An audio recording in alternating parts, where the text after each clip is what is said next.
What's up guys, Sean here, and today we're going to talk about the big social media crackdown on free speech.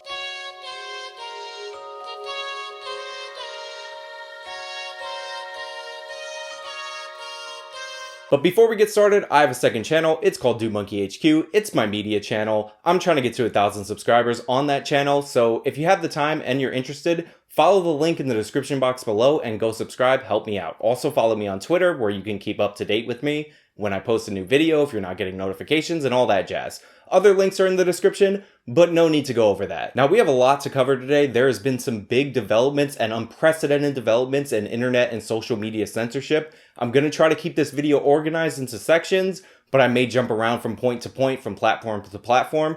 So try to keep up. I'm going to try and make the whole thing cohesive. Let me know how I did in the comments at the end of the video. For those of you who haven't heard, Facebook just dropped a huge announcement that they've banned a number of conservative and right-leaning figures from their platform, as well as left-leaning figure Louis Farrakhan. Now, the least important part of this story is how the media covered this. They reported Farrakhan as a right-wing figure, despite the fact that he has numerous connections to Democratic Party politicians. He's also connected to a number of the founding members of the Women's March, so while that is a case of media malfeasance and bad reporting, there's too much focus being put on that, so we're just gonna leave that there. However, it's important to note that Farrakhan is the sacrificial lamb in this case. Basically, he's the one left-winger that Facebook decided to ban so that they wouldn't seem overtly politically biased, because they are in fact overtly politically biased. And on top of that, I'm getting this out there right now, Louis Farrakhan will be reinstated on both Facebook and Instagram. Snoop Dogg has already stuck up for him. He's going to be posting video clips of him.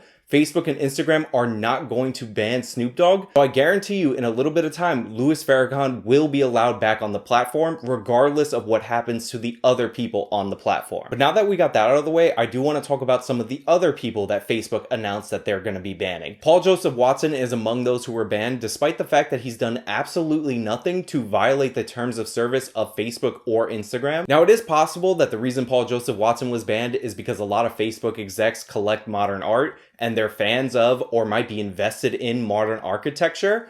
But other than that slim possibility, I think it's safe to say that Paul Joseph Watson has been banned due to his political beliefs. Laura Loomer has also been banned from Facebook and Instagram, and Alex Jones as well, which is strange because Alex Jones was already banned from Facebook, Instagram, and virtually all the social media platforms. In fact, not only did Facebook already ban all of Alex Jones' professional accounts, they actually went out of their way to find his personal private Facebook account, and they banned that too. So you might be thinking to yourself, why am I seeing his name in all these headlines?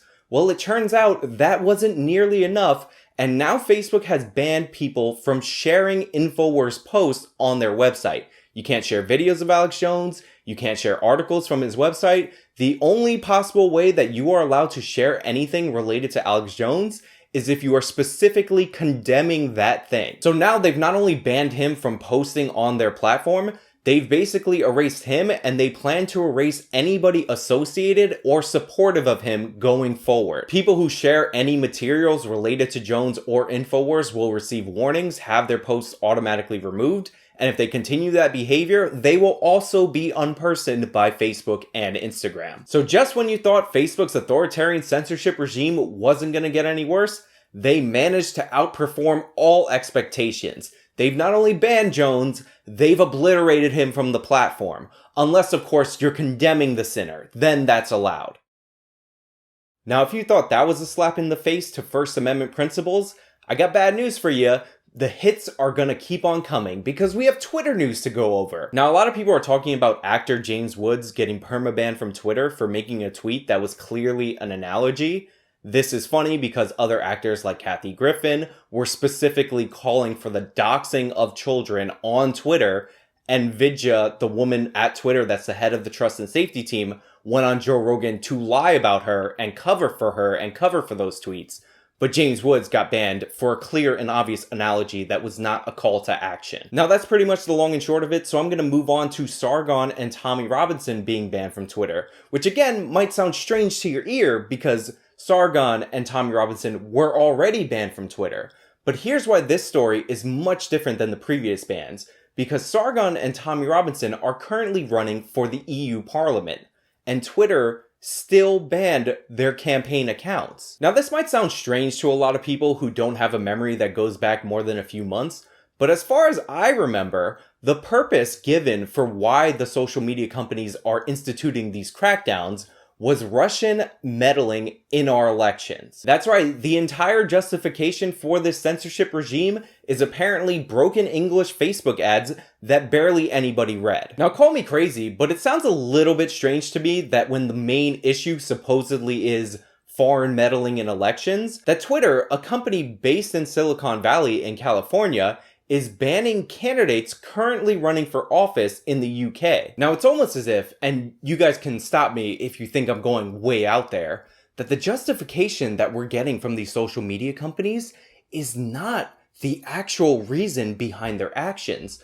That the real reason, like some people, namely me, say that they've been doing this is that they're upset about the Brexit vote and the 2016 election. Now, I know what you guys might be thinking. Would Jack Dorsey and Mark Zuckerberg, truly the best among us throughout all society, do something according to their own political views, enforce that on the rest of us, and then lie about their reasons why?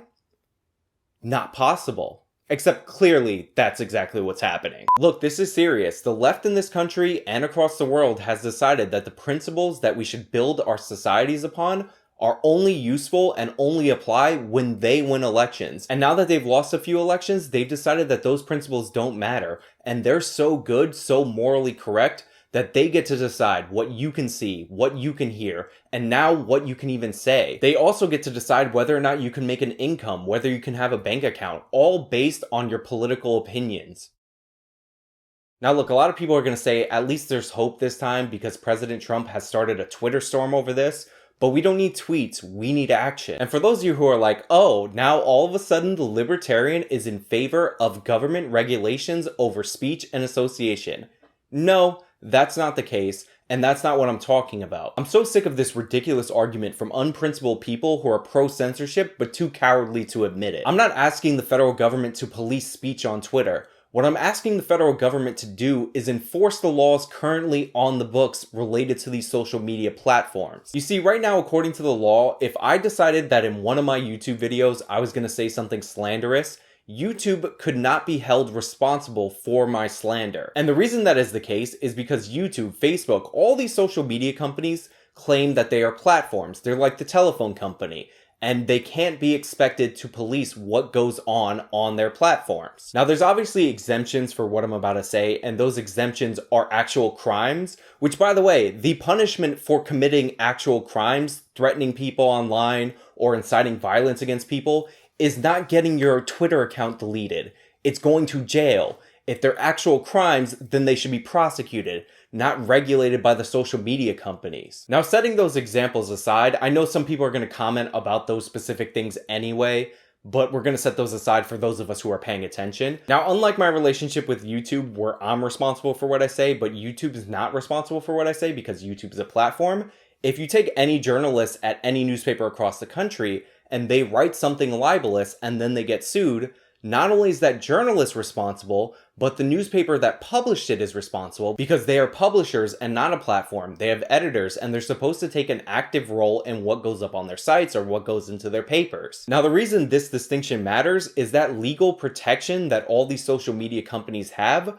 are all based on the premise that they are not acting as publishers. So when Facebook, Twitter, and YouTube all decide all of a sudden to act as publishers, that legal protection should be taken away from them. Because if they are allowed to act as publishers but are treated by the law as platforms, they have an unfair advantage by law over publishers. So no, I don't want some government regulator monitoring what memes you post on these websites.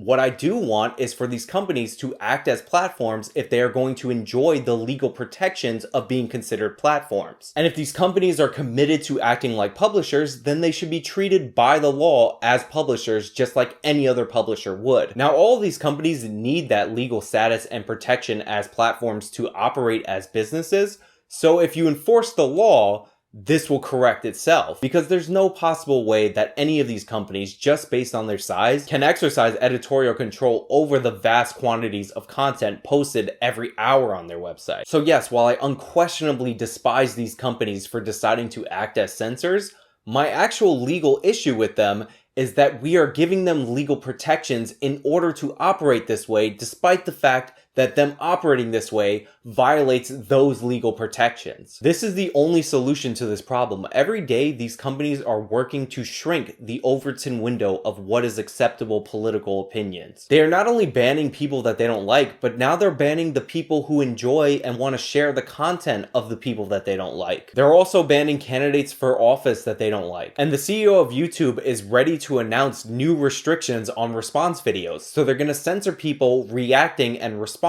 to people that they do like. There will never be a point where they decide that they have censored enough, and there's no outcome of any upcoming election that is going to make them not double down on censorship. If the candidate they like wins, then they're going to take that as affirmation that censorship works. If the candidate they don't want to win ends up winning, then they're going to think we didn't censor enough. This isn't about foreign interference or preventing disinformation. This is about them asserting their authority to interfere and determine what information that you can see. Anyway, that's all I really have for you guys today. Let me know what you think about this issue in the comments down below. If you like this video, then show me by leaving a like. Subscribe for more content. I'd say share it, but sharing this video on Facebook might get you banned from Facebook. Follow me on all my social medias. Links are in the description. This has been me breaking down this latest round of censorship. Till next time.